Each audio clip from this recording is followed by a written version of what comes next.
Get ready to hear the truth about America on a show that's not immune to the facts with your host, Dan Bongino. All right, welcome to the Dan Bongino Show. Producer Joe, how are you today? Hey, it's always good to be here, bro. That was weird. Like the opening of the show, for some bizarre reason, caught me by surprise.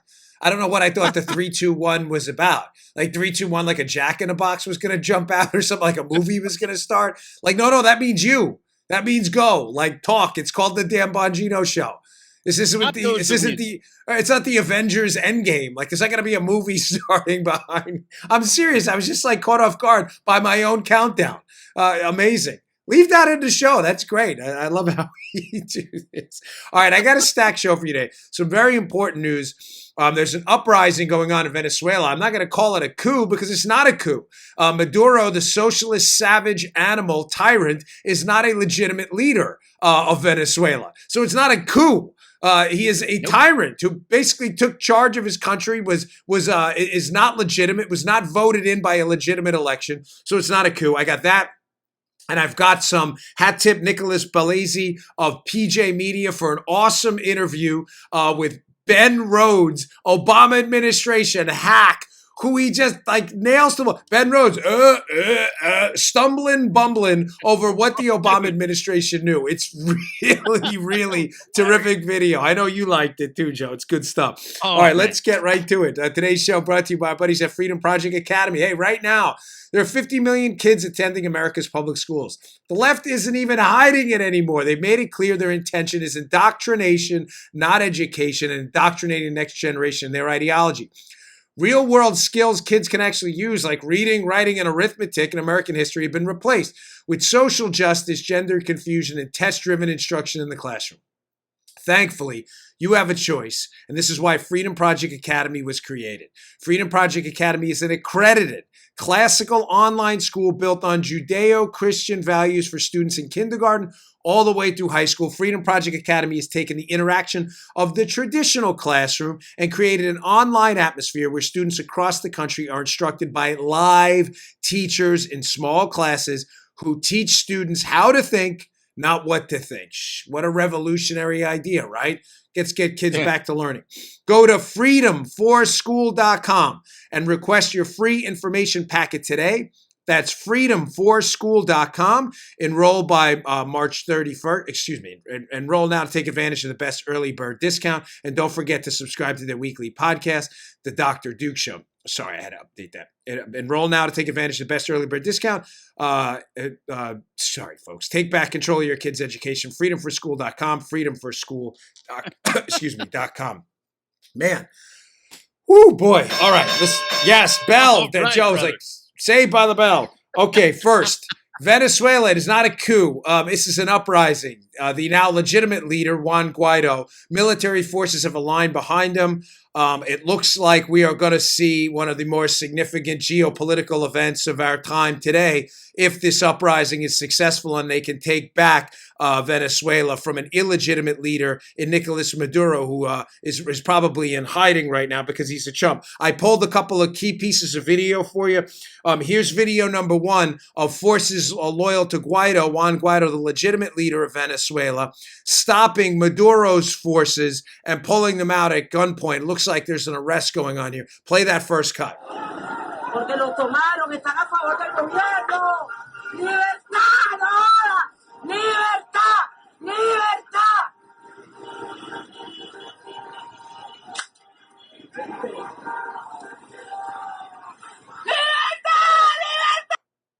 That woman in the background is screaming liberty in Spanish. Second video.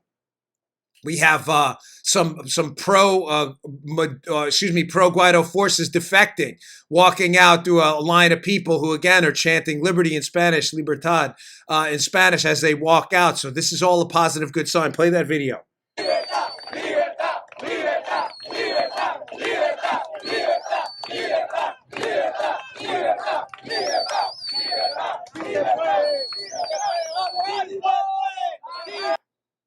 You know, folks, I'm not going to spend a lot of time on this because there'll be a lot of cable news coverage and you'll get to see a lot of it tonight. And I do have a lot of stories to get to. We have a stacked show. I have up to 7 or 8 stories, depending on what we get to today.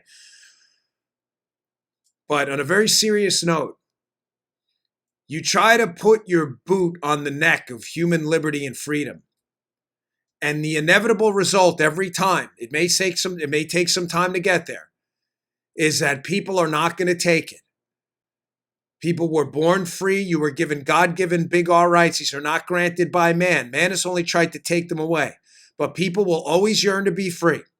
And what's happened in Venezuela through this socialist tyrant, Chavez and now Maduro, and the taking of people's economic liberty, their healthcare liberty, their education liberty, in some cases political prisoners taking their actual freedom, the torture, the deprivation, the starvation going on in Venezuela right now. Human beings are not going to tolerate that. And eventually when they can organize and get over what economists call the prisoner's dilemma, the coordination problem. They don't mean prisoner's dilemma in a pejorative way towards these people. It's an economic term. But when they can get over the hump of the coordination problem, you will always see a revolt, whether it was from Ceausescu to the Soviet Union. People will not accept a boot on their necks. I wish the people of Venezuela well. My prayers sincerely are with you today. The average Venezuelan's lost 20 pounds being starved out by socialist savages.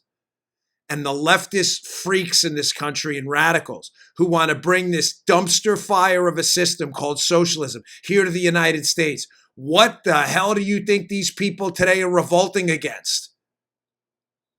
They're revolting against the exact system of governance you tragically, ignorantly, you want to bring here, you maniacs. What's wrong with you? God bless the people of Venezuela. Tomorrow we'll obviously have some updates on this. I'll follow this as the day goes on. All right, moving on. So this is just some stunning video. Ben Rhodes, former Obama national security hack, one of the deputies to Susan Rice, another co-conspirator in the unmasking spying scandal of the Obama administration. Ben Rhodes was at a book signing, and a PJ Media a writer by the name of Nicholas Balesi did it, and I linked to his piece on my website today. Somehow got an interview with Rhodes. I mean, he did a great job. I don't know how he did it. And Rhodes sat for the interview, which is astonishing. Now, just so you understand Ben Rhodes' involvement in this. Ben Rhodes was one of the most unqualified people in human history to ever get a national security position of leadership in the White House. Ben Rhodes was a fiction writer. He had no background in national security at all. Zero. He was a fiction writer. He somehow manages to weasel his way into the national security infrastructure of the Obama White House and became infamous for giving that interview to a magazine, Joe, where he talked about how stupid the media was and how successful him and Obama were at manipulating the stupid media on foreign policy because he didn't think they knew anything, which I thought was a fascinating thing to say to media outlets. And by the way, if that was a Trump administration official who had said that, Joe, there would be an open revolt in the media. But because it was an Obama administration official that told the media how stupid they were and how they lie to them all the time, the media, like a bunch of barking seals, like, they sucked it up like dogs licking from thirsty dogs drinking from a bowl. Dopes. Because they lie. It's like the beat. Yeah. The beatings will continue until morale improves. I mean, this is how pathetic and sad the media is. Ben Rhodes gives an interview and tells them what idiots they are, and they love it. They can't get enough of it. So this guy, and forgive me, Nicholas, if I'm saying your name wrong, Balesi, gets this interview with Rhodes, and watch Rhodes stumble when Balesi asks him about the genesis of the spying operation, the dossier, and what the White House knew. Watch Rhodes. Watch this. Do you think they're going to find anything? No. No. With their investigation? No. Look, I can't be clear enough about this.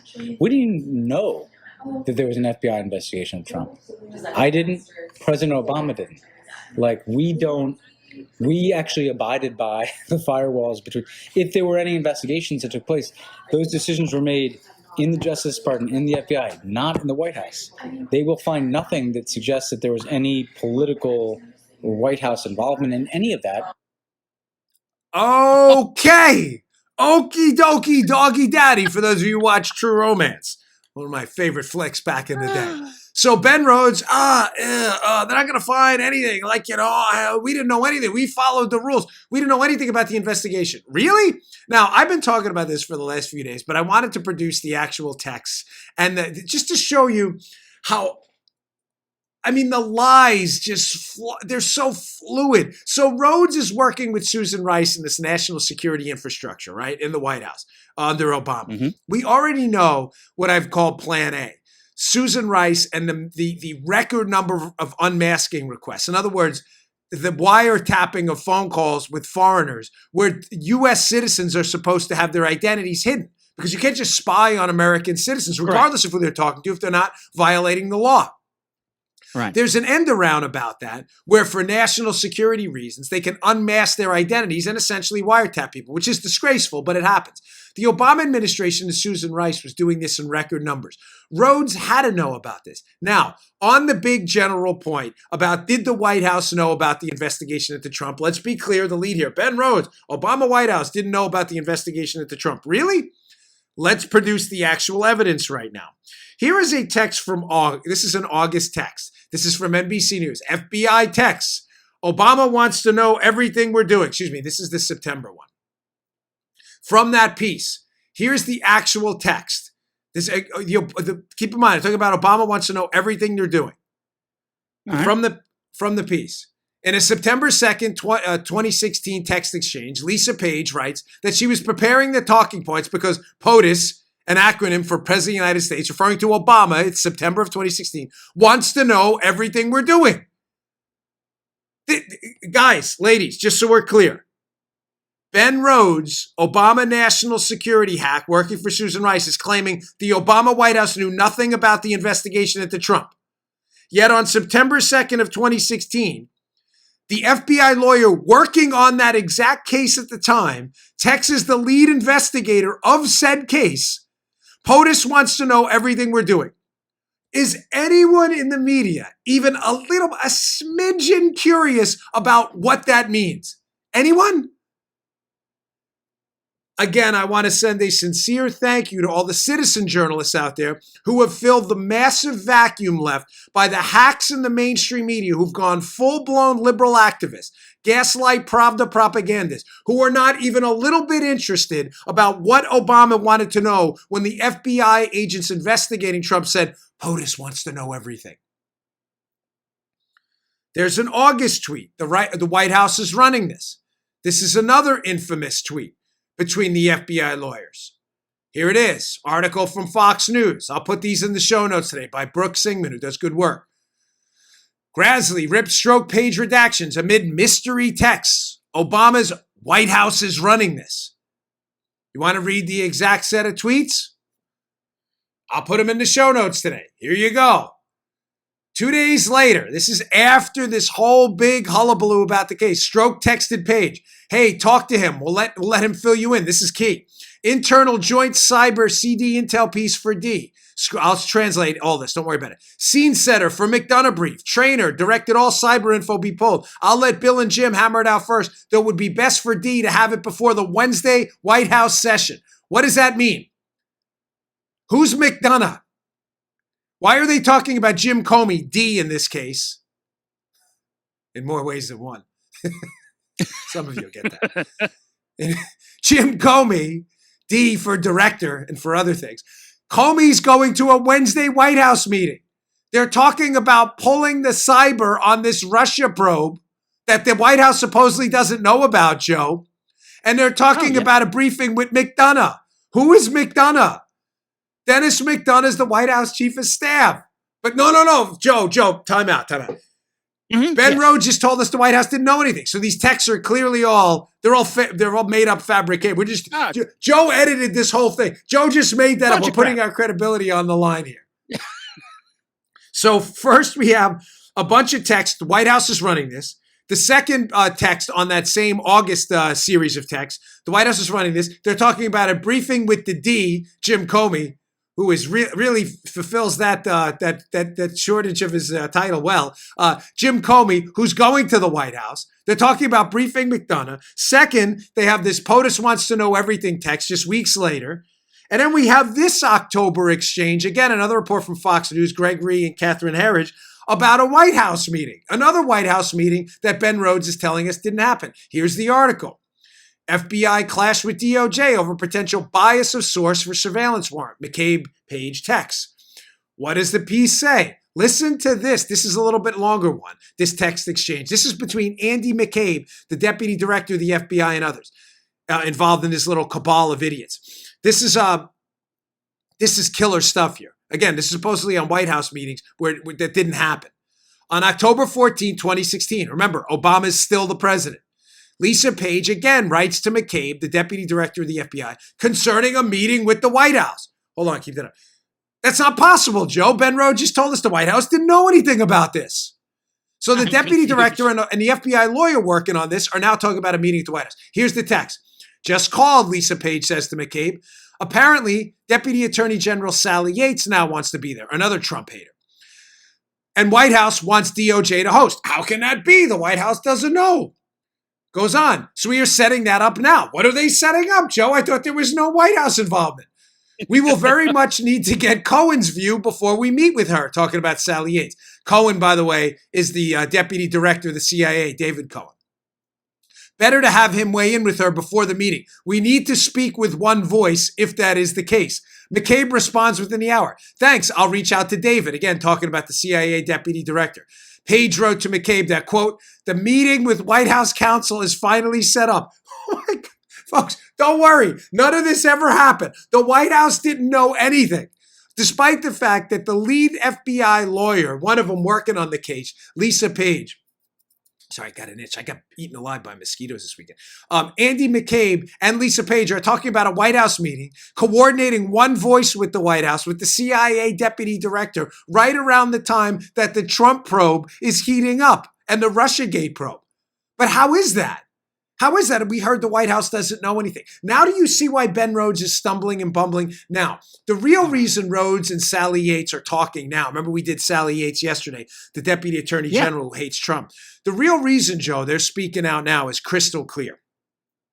The reason they're speaking out now is because people have severe liability. Their reputations are going to be ruined for life. And some of them, if they were involved in criminal leaks and potentially illicit spying, there may be some civil or criminal liability for these people. So again, they're trying to get out ahead of this and disconnect the Obama White House from any of this. Hey, Obama didn't know anything. Look, I was Ben Rhodes. I was there. We didn't know anything. Mm-hmm. The problem, ladies and gentlemen, is the facts are not on their side. It's clear as day if you read these texts and these series of texts that they have no plausible deniability at this point. Now, when the redactions are unredacted and we see the full scope of these texts, I believe the damage done is going to be even worse. Ben Rhodes is in a world of trouble. He was in that national security hierarchy in the Obama White House as they were engaged unquestionably in one of the most potent, destructive political spying scandals in modern U.S. history. Indicating otherwise and pretending it didn't exist is going to get them nowhere, but it's the only thing they have now. They don't have anything else. Again, hat tip to this Nicholas Balesi. A good job. And his article's up at PJ Media. Yeah, well done. I mean, really, great interview. I mean, the interview goes on a little bit longer if you want to watch the whole thing and his PJ Media article there. I retweeted it this morning on my Twitter account. It goes on a little longer, and you know, there's a lot of other denials in there, but I've covered this stuff. Some of it's just dumb. Like Rhodes goes on to say, you know, Joe, at one point, well, we didn't even know about the dossier. Well, really? Because you're getting briefed in the White House about a FISA surveillance warrant case based on Carter Page, where the information only came from the dossier and Christopher Steele. So again, are you playing word games? Did you not know about the dossier, as we discussed last week, because that was given to the Clinton campaign? But the exact same information was transmitted from Steele to Bruce Orr in some kind of oral format or whatever it is. And they're like, oh, we don't know about the dossier. Well, it was the same information. They're playing word games. That's all they're doing. It's such a scam. And it's obvious to anyone who's followed this case. Ben Rhodes is in a world of trouble. And there is one more thing too before I move on. Sorry, but this is important. You know, yesterday we discussed how this is a double whammy. Because the Obama administration former officials now, Ben Rhodes, Sally Yates, Susan Rice, John Brennan, they have two talking points. We didn't know about the case against Trump, number one. The FBI was doing that, trying to throw them under the bus. And number two, the Russians interfered with the election, and we did everything we could. Talking point one, we just entirely debunked. These series of texts are devastating. There is no doubt in any rational person's mind that the White House was, quote, running this. None. Their quote, not mine. This investigation. But secondly, this whole point that the Russians interfered in the election and the Obama White House did, tried to do everything they could about it is entirely debunked by Obama's own words we played yesterday. We played his October Rose Garden speech where Obama is crystal clear. No one can interfere in our elections. The elections can't be rigged. It's impossible. You go, Trump, you're crazy. They didn't do it. They didn't even believe it was possible. Nothing the Obama White House and these former White House people told you is true. That Ben Rhodes interview is going to come back to haunt them. So again, nice job by that PJ Media author. All right. Today's show also brought to you by our buddies at Brickhouse Nutrition. They make some of the best nutrition products on the market. My personal favorite is this one, Foundation. Love it. It's a brand new bottle we got from Miles. You can see that one's full. Other one inside. As I was waiting on my kitchen counter. It's open. Why? Because I'm getting ready to go to the gym after the show, and I take Foundation before going to the gym. Check this out. It's available at brickhousenutrition.com/Dan. It is the finest nutrition supplement I've ever taken because it does a couple things. Makes you look better, makes you feel better. It actually does three things. It makes you perform better too. I always recommend you try the 7-day mirror test with Foundation. I'm telling you, don't take my word for it. Take a little look at what you look like in the mirror now. Take a mental snapshot. Then try the product. Give it about 7 days to work. It's a creatine ATP blend. Come back 7 days later. You are going to love how you look. Make you perform better in the gym, make you look better, make you feel better. I like it. I take a couple before the show, a couple after the show, right before I go to the gym. I love this product. It's terrific. I know little Joe's son, he's not so little anymore, thanks to Foundation License. I have a nephew who drove up once from Fort Lauderdale to get an extra bottle of this stuff. It's terrific. Give it a shot. brickhousenutrition.com/Dan. Try Foundation today. Send me your results. The reviews on the product are always fantastic. That's why we put our email on the website. Love to hear your reviews. I sent them off to Miles, who owns the company. They love producing good products. Go check it out. brickhousenutrition.com/Dan. Check out Foundation today. Hey, right. I got one for you, Dan. This seems like the opportune moment. Yeah. What's going on with the shoulders, dude? It looks like they're getting bigger. You're losing your neck. Yeah, I know. Yesterday we were joking around. Yeah, you know what happened, folks? I had these two surgeries. You can see kind of some of the scars you see there on my arm and stuff. And then I had my elbow operated on. And it took me a little bit longer than I thought to recover. And I was doing a lot of cardio, but I couldn't do any weights. And the thing about cardio is it's great for losing weight, but you lose muscle too. So I was down like 20 pounds. And the weird thing is, Joe, taking off like 3 weeks from weightlifting, but not from exercising and just doing cardio. Yeah. When I got back and started lifting again, it's like I exploded. I did. I mean, I put on like 15 pounds of muscle in like 2 weeks. I don't know if it's because my energy stores were high or what, but man, I just got that. Yesterday we were joking. I had that "Do Not Feed the Bears" shirt on, and I felt like I had some bowling balls on my neck. Paula's like, "Sit up straight, sit up straight." So yeah, well, thank you. I appreciate it. It's a nice compliment. I've been lifting pretty hard. We did not plan that. I don't tell Joe. I don't pay him before the show for compliments. But no, I've been lifting. Today's deadlift day too. So I'll see all my buddies in the gym. Sometimes I go to the gym. It's funny. People are listening to my show in the gym if it gets out in time. They're like, "Hey, I'm listening to your show right now." I'm like, "I just recorded it." But thank you, buddy. All right, thanks, man. Yeah. All right, moving on. Joe Biden, Sleepy Joe. Hannity calls him Creepy Joe. Sleepy Creepy Joe. Did his first campaign rally yesterday. Oh my gosh, what a snoozer. Those of you watching the YouTube right now, we have video of this poor young man sitting behind Joe Biden, literally yawning in the middle of the event. I had to watch this, unfortunately. I didn't watch the whole thing because he had a bunch of, but I did watch the Joe Biden portion when he came up. I had to watch it to get kind of a full spectrum view of one of Trump's primary contenders. No question Biden's a serious contender. He's at the top of the polls. But what his campaign was going to look like. And folks, I'm not kidding. I'm not pretending to be, in any way objective here. I'm a supporter of the president. I'm a conservative. Biden's a radical leftist. He's transformed himself into one over the years. He was one of the primary architects of the Obama-Biden agenda, take over our healthcare system, the disastrous student loan industry collapse, this horrible foreign policy. I mean, they were just awful, Obama and Biden. The list goes on and on. Mm-hmm. But I can candidly tell you, trying to be as objective as possible, it was a snoozer. The speech was a snoozer. He slurred his way through it a lot. I'm not going to play that video. You'll see it everywhere today. Because, I don't know. Maybe the guy was tired. I don't really care. It was just a boring speech. It was boring. I got one snippet from it we'll play in a second. But it was an awful speech. And it's not just that it was awful. Here's the problem Biden's going to have. And I haven't heard anybody really talk about this. Forgive me. I'm sure somebody has, but I didn't see it yesterday on the news.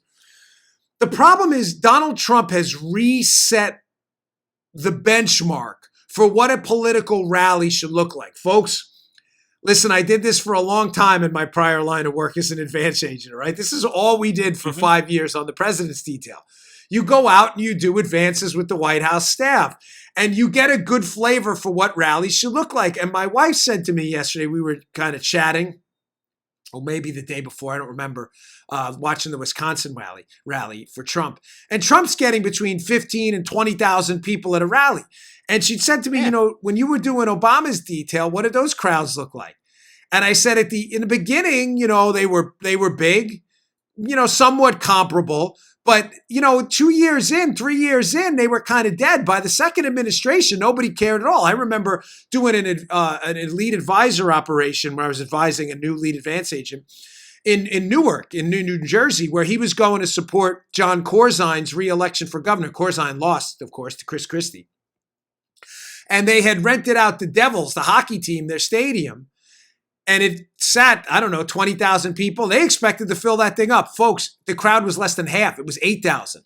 They had to block off the upper layer with cloth, with these blue cloths to make it look like the place was crowded. There was 8,000 people for that kind of rally near Election Day. Was pathetic.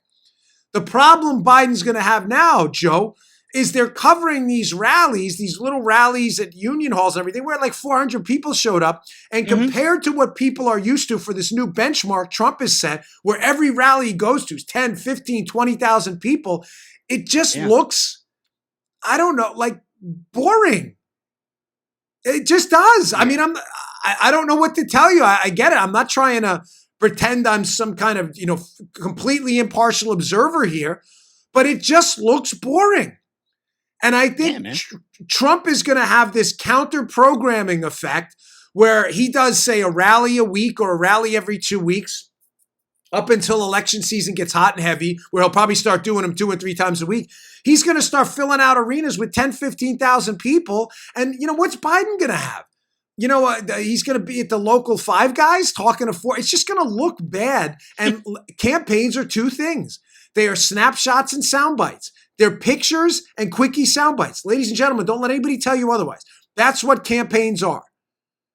People do not vote, a lot of them largely on policy prescriptions. A lot of Democrats are already in their corner. A lot of Republicans are in theirs. It's a couple quick sound bites and some good snapshots, kissing a baby or whatever that can change the tide of an election among independents. The snapshots for Biden yesterday were awful. Kid yawning in the background, 400 people show up. That's it. That's the best you've got. Trump could have held a rally in Pittsburgh where Biden was and turned out probably 5,000, 10,000 people on a day's notice. The optics are very bad, folks, and they're going to have a real problem with that. But here was a piece from the Biden rally. I tried to pull out some of the more ridiculous stuff. And here's just one where Biden just tosses out this line that sounds great. This is one of the sound bites he wants in there, air quotes there. But it speaks to their just ignorance on economics. Play this cut. And then we have to move on and finish the job and make healthcare a right. Healthcare is a right, not a privilege. We have to give everybody the peace of mind they deserve. Whether you're covering it through your employer or on your own or not, you all should have a choice to be able to buy into a public option plan for Medicare. Your choice. And if the insurance company isn't doing the right thing by you, you should have another choice. It means rebuilding America. Folks, listen, this is, again, the sound bites. Okay, Joe, healthcare's a right. Okay, great. Well, what does that mean? Healthcare is a right, not a privilege. No, it's neither.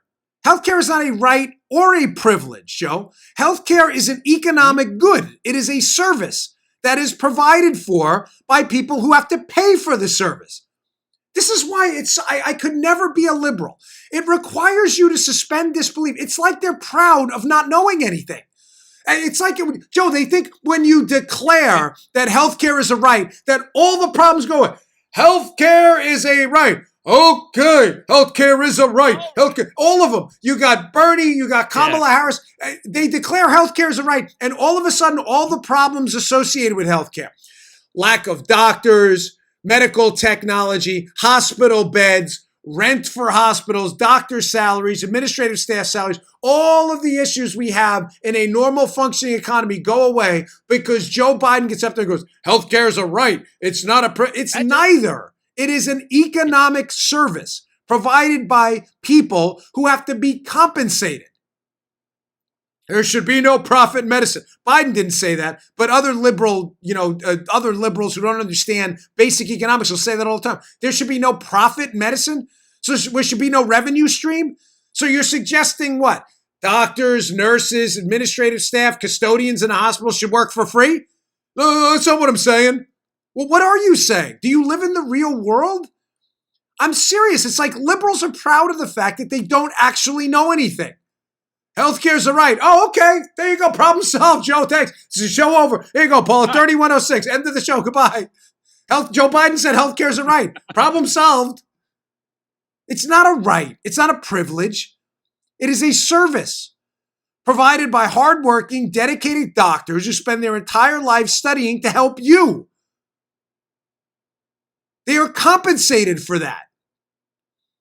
And to create incentives for very smart people and good people, like the overwhelming majority of doctors are, there's bad seeds everywhere. But most of the doctors I know and have, helped me, the one that operated on my elbow was fantastic, are just good people looking to help, but we have to compensate them. Is this hard for you to understand? I don't understand. Sanitation workers, cops, firemen, military, architects, engineers, pilots, they're compensated for the work they put in to provide a service you need. You need an architect for your house? You expect them to volunteer? Should be no profit in architecture. It's as dumb as saying there should be no profit in medicine.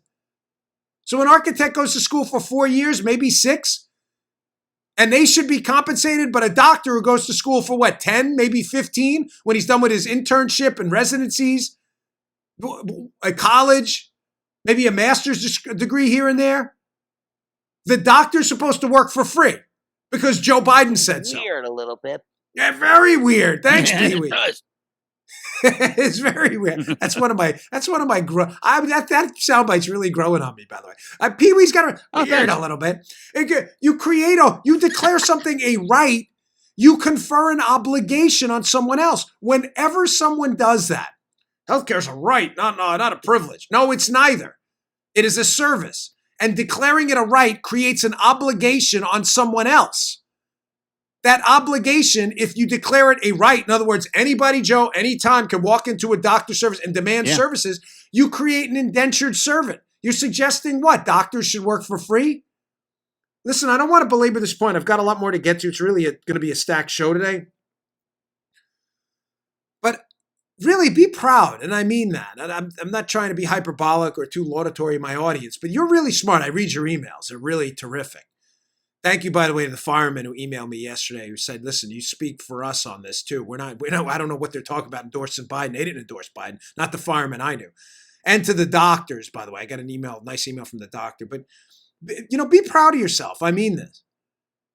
You guys and ladies out there who listen to the show, do your homework. You're smart people. You understand that the world is not an easy place full of stupid, easy answers. Like healthcare is a right. It doesn't solve anything. We have a service delivery problem in the healthcare industry. A service delivery problem of healthcare services to people who need it that is being exacerbated, the problem, by the interference of government in that free market. You're not going to fix the problem by just saying, oh, it's a right. This is just total, complete ignorance And Biden's not the brightest bulb out there, but he's not dumb. He knows what he's saying is ridiculous. He's just saying it anyway because, again, campaigns are snapshots and sound bites. And he failed on both. He had the snoring guy in the background, and his soundbite was just pure, unadulterated economic ignorance. All right, moving on. So yesterday we had, I don't discuss a lot of foreign policy on the show. I'd like to start doing some more of it. Obviously, we opened up with Venezuela today because this is going to be, this is a huge event. This is going to be one of those mark your date moments if they can get rid of Maduro.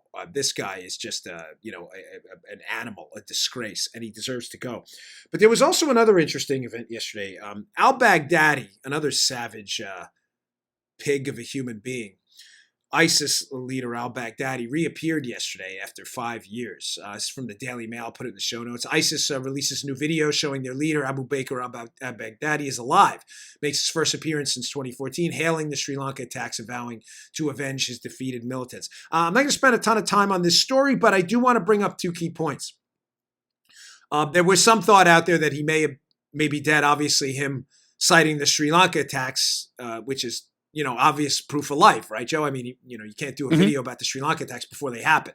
So if that is in fact Baghdadi, which everybody seems to believe it is, then he's obviously still alive. But secondly, on the foreign policy front, this is something I discussed a while ago. It's been a recurrent theme in my show. I think this is where the foreign policy establishment and our counter-terror fight gets us wrong. How many times, Joe, have we heard, well, if we don't fight them there, we're going to fight them here? And it lends to this, right? We hear it all the time. You hear it all the time from the foreign policy establishment that thinks we're all idiots and they all have all the answers. I'm not, trying to discredit them. Some of them go to school for a long time and they learn some valuable things. I'm not one of these guys. I'm not going to knock education. Education's a good thing. But because you've been educated on, the history of Afghanistan and, counterterror and the reason, doesn't mean you're Karnak and predict the future. Sometimes you're wrong. And the foreign policy establishment, I think, is wrong on this approach. And this resurfacing of al-Baghdadi, I think, I'm not going to say proves my point, but lends credence and evidence to the point that we're going to fight them over there so we don't have to fight them here point is ridiculous. We did fight them over there. Matter of fact, the Trump administration largely wiped out ISIS. They've lost the control of this large landmass they've had, and they've now been relegated to small pockets of resistance. But ladies and gentlemen, in this internet, social media, YouTube era, where you can just put out a video like Baghdadi did, calling for attacks and radicalize people all over the world, it kind of knocks down this approach that we should constantly send our troops overseas to, quote, fight them over there, or else we won't fight them here. My point is that you can fight them over there, but you're still going to fight them here no matter what. There's nothing wiping them out overseas is going to do to stop some loser savage like this jerk from doing a video and then radicalizing some other maniac to go attack on U.S. soil. Nothing. You see my point, Joe? I do, yeah. Yeah, fighting them over there. Listen, it was a tremendous success. ISIS controlled what they thought was their caliphate. They got wiped out. Their landmass wiped out. The savages over there were killed en masse. But we're still seeing these videos. And in this new social media generation where people can radicalize themselves watching these videos, I'm not sure it's going to make as much of a difference as people think it is, this fight them over their policy. My point in this is this. Why not focus, instead of these overseas combat zones we're in, on hardening the United States? Our immigration process, a border wall, hardening up our borders, hardening up our intel services to make sure they're not spying on presidential candidates and doing the real work of unmasking terrorists. Why not hardening up our FBI, our federal law enforcement infrastructure, refocus them on that? Why are we focusing on being, why aren't we being firemen, like putting out these fires in advance instead of being arsonists overseas sometimes? Folks, we could dedicate a lot of those assets here. And I'm not sure this fight them over there so we don't have to fight them here approach is all you need is one maniac, as we saw this weekend, to do harm. That's it. And as we saw in Sri Lanka, or a couple maniacs there, in New Zealand, we need to harden the United States up, folks. We live here first. Stopping them there is not necessarily going to equate to stopping them here. And I wish we would get away from some of that. I don't buy that approach. All right, folks. Today's show finally brought to you by our buddies at ExpressVPN. We love ExpressVPN in our house. Admit it, you think cybercrime is something that happens to other people. You may think that no one wants your data or that hackers can't grab your passwords or credit details, but you'd be wrong. Stealing data from unsuspecting people on public Wi-Fi is one of the simplest and cheapest ways for hackers to make money. When you leave your internet connection unencrypted, it's a big mistake. You might as well be writing your passwords and credit card numbers on a huge billboard for the rest of the world to see. That's why my family decided to take action. We protect ourselves from cyber criminals using ExpressVPN here. ExpressVPN secures and anonymizes your internet browsing by encrypting your data and hiding your public IP address. ExpressVPN is easy to use apps that run seamlessly in the background of your computer, phone, and tablet. It's really easy to use. Turning on ExpressVPN protection only takes one click. Using ExpressVPN, I can safely surf on public Wi-Fi without being snooped on or having my personal data stolen. For less than $7 a month, you can get the same ExpressVPN protection that I have. ExpressVPN is rated the #1 VPN service by TechRadar. Comes with a 30-day money-back guarantee. Protect your online activity today. Find out how you can get 3 months free at expressvpn.com/Bongino. That's expressvpn.com/Bongino for 3 months free with a 1-year package. Visit expressvpn.com/Bongino today to learn more. Okay. Moving on. So, I talk about sound bites and snapshots and how, it's so easy to be liberal. So it is, because you never have to actually do things like facts and data. I kind of hit Chris Hahn last night on that in my debate on, sorry, I just got a text on the screen there to my right. When I debated him last night on economic stuff, and Chris had no idea what he was talking about. They just have this tough time with facts and data, liberals, because they never, ever align with their argument. So CNBC has this interesting report about minimum wage, which is just, I want to say totally, completely unsurprising if you're a regular listener to the show. But I'll bring it up anyway just to show you how liberals just never, ever get this right.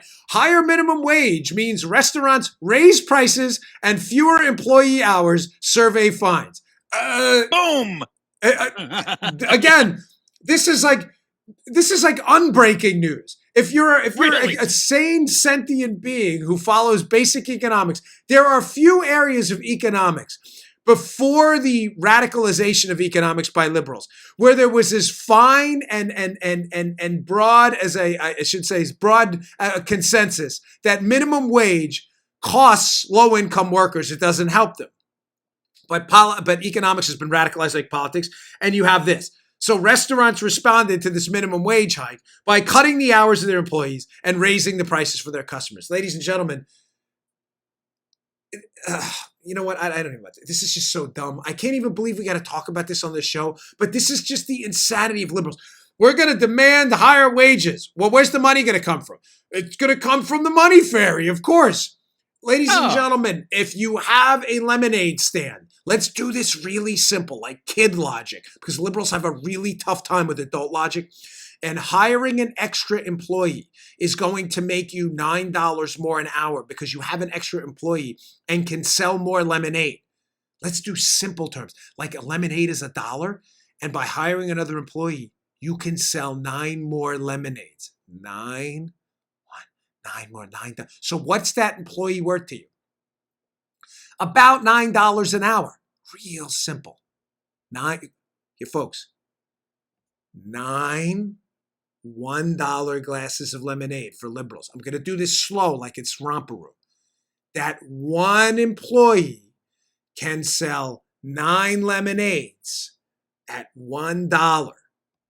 When the government comes in and tells Captain Lemonade Stand, hey, you have to pay that employee $15 an hour, the employee only produces, watch liberals, $9 in revenue. Yet the government says you have to pay him $15 an hour. $15 an hour is more than $9 an hour. Therefore, they don't hire that new employee. And as a matter of fact, those imposed costs on the employees they have now who are generating $9 themselves, therefore they're losing money on each employee, hours have to be cut so the lemonade stand and Captain Lemonade can actually make money. This is only hard for brain-dead liberals with a 7-inch thick skull who cannot understand basic math. To make matters worse, because those employees at the lemonade stand now are making $9 an hour in revenue for Captain Lemonade Stand, and they have to be paid $15 an hour, what happens? Captain Lemonade Stand has to raise prices on people and customers who then have to pay more for lemonade that only cost $1 before and now cost $2. I hope these visuals are helping. Dude, that was awesome. Play that again. That was awesome. You're funny. This is good. I like this, giving you control. I used to actually call for stuff. No more. Joe has got full control. That's, you get it now? I'm really hoping the visuals here with the fingers up is really making a difference. This is seriously hard for liberals to figure out. They cannot do basic things like math. This is not even complicated math. It's not functions. It's not derivatives. It's not the quadratic equation here. It's not figuring out multiple variables. This is basic math.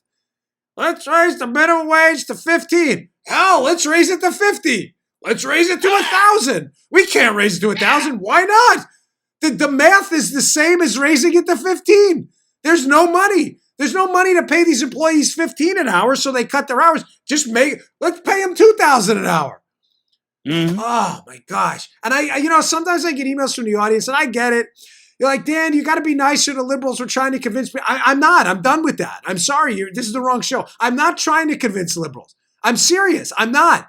They are so low. If you can't convince a liberal that 15 is not the same number as 9, forget it. This show is meant to convince sound, sane Democrats, independents, and maybe moderate, kind of loose Republicans that math works. I am not talking to radical Antifa leftists. They are idiots. They can't do basic lemonade stand math. Let's pay them 15 an hour. Sure, okay, that works. We got a request yesterday from someone who shall remain nameless. And it was my wife, I went in to talk to my wife, and me and my wife could be very sarcastic with each other at times when we're making each other. And I looked at her, I go, yeah, sure. Okay, sure. That's what I say. She knows what I'm talking about. That's what I say to the liberals who want $15 minimum. Yeah, okay, sure. Brilliant. You guys are real geniuses. You're obviously not PhDs in mathematics. Matter of fact, you're not even kindergarten graduates in mathematics. My daughter, 7-year-old, is on her 7. She can figure this out. She's doing her 7. She did her 6s last week, and she got a perfect score. The one who wrote this, my favorite note ever. Sorry, Mommy. How am I going to play when I have to clean up? Also, you cannot write on paper with that pen. She meant paper. It's one of my favorite. My daughter, my 7-year-old, wrote that to my wife. Funniest thing ever. It was an invisible ink pen. She was writing all over herself. Oh, my daughter gets her 7s right, and liberals can't figure it out. Minimum wage. Let's make it $21. Yeah, good move. Sure. Okay.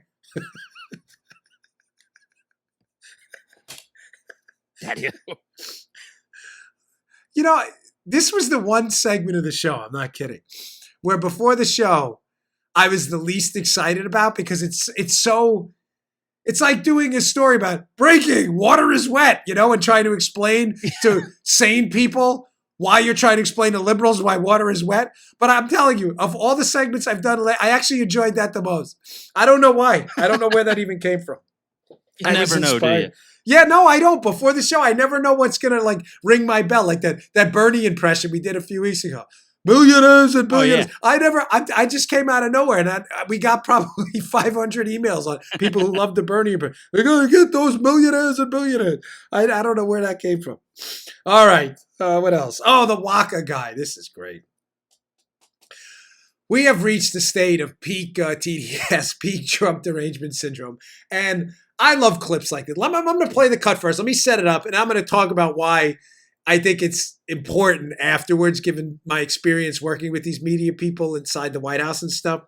But this is a clip of the White House Correspondents Association. WACA in the White House means White House Communications Association. They're the ones, the military people who run. But this is the White House Correspondents Association. In other words, the press. This guy runs the Correspondents' Dinner, the Nerd Prom in D.C. And this guy gives this speech that I can't believe any rational person would give. And it's the most exaggerated, hyperbolic nonsense I've ever heard in my life. I'll play this cut. The President of the United States called us the enemies of the people. A few days later, I was driving my then 11-year-old son somewhere, probably soccer practice, when he burst into tears and asked me, "Is Donald Trump going to put you in prison?"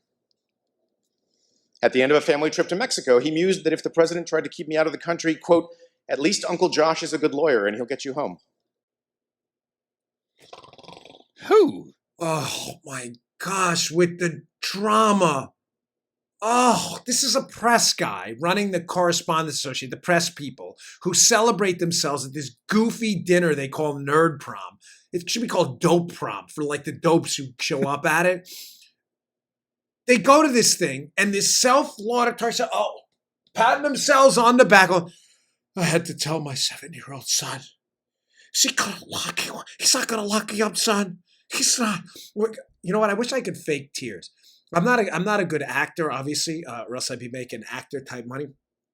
How do they do that? Did we have an Onion? Paulie, remember when we knew each other at the U.S. Open? Paulie used to work in RA and cut us. You'd cry all day. We have an Onion. I need to fake it. Son.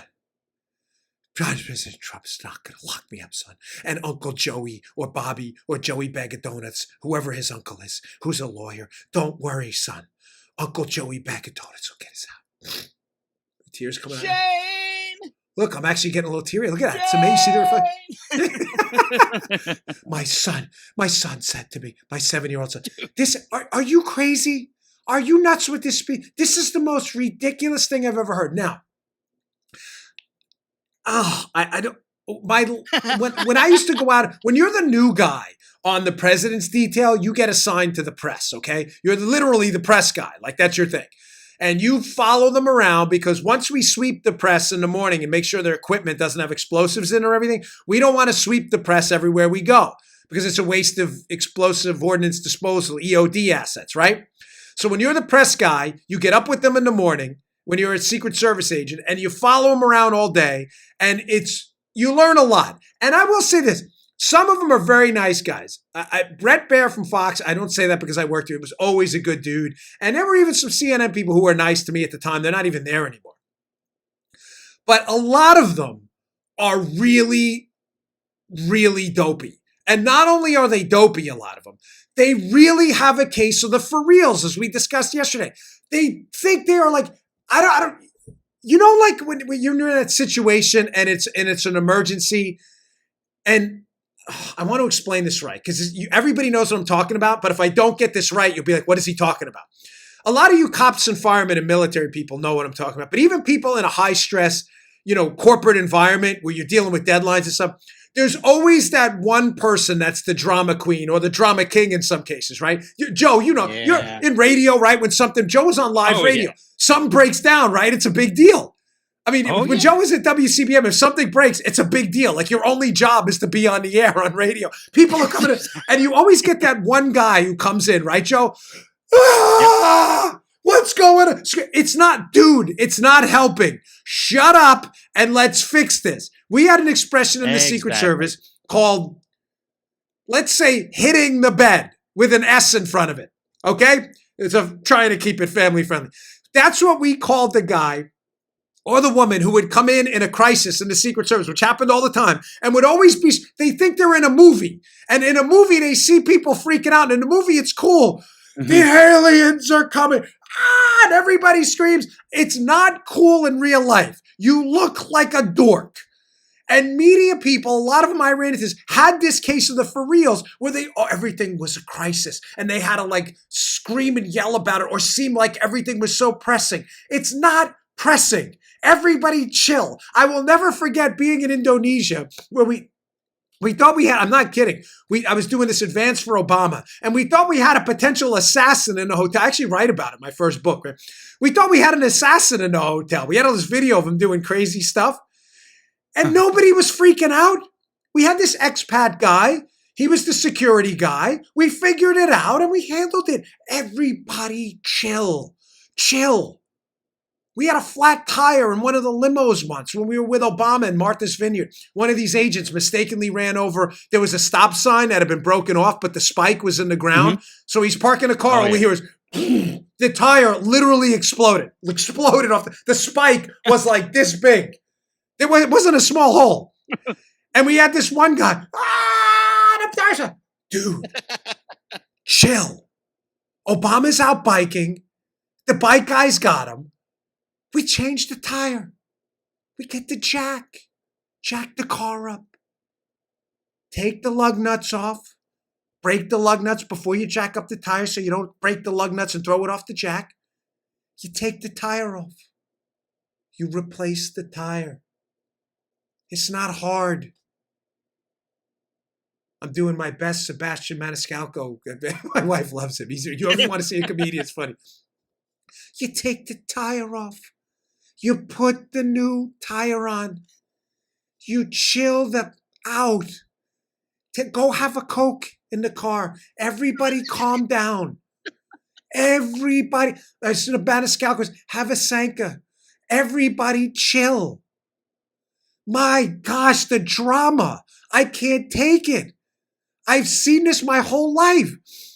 The screamer on the radio in the NYPD. I'm in a foot person. What? Slow down. Well, no, wait. You're not helping. I'm in a... Dude, you sound like Charlie Brown's teacher. Are you that out of shape? Hey, I'm in a foot pursuit. Tell us where you are. Stop hitting the bed. You know what I mean? Please. Yes. We had another term for guys like this media guy. My 7-year-old son thinks I'm in jail.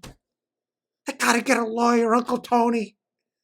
We need Uncle Tony to get me out of jail. Trump's gonna put the media in jail. Are you this stupid? It's Obama who spied on the AP phone records, the Associated Press, you dunce.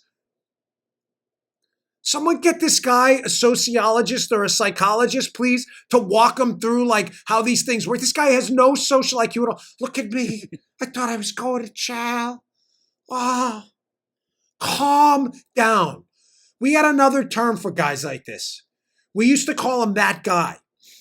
And you know what that guy was? That guy, you never want to be that guy. That guy was always that guy. We always had a bed hitter, if you know what I mean. Nobody wanted him on advances.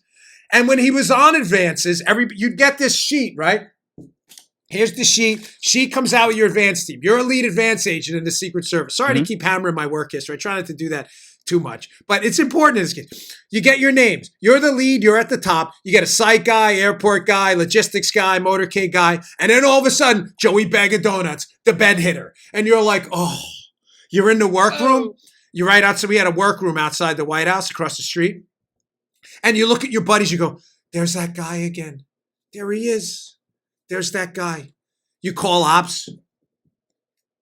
Here you go. PPD ops. Hello? Yeah. Marlon was the boss. Marlon, that guy's on my trip. Dan, you got to take him. Marlon, I can't take this guy. He's the bed hitter. You got to take him. No one else wants him. We got that guy. Then you go around the workroom and you're whining the whole day. You almost become that guy because you got that guy on your trip. The guy who panics about everything. The blown tire. Change the tire. Change the tire. The assassin in the hotel room. Let's find the guy and get him the hell out of the hotel room. Revolution. No, let's scream about it first. Ah! The guy's in the hotel room. Everybody freak out.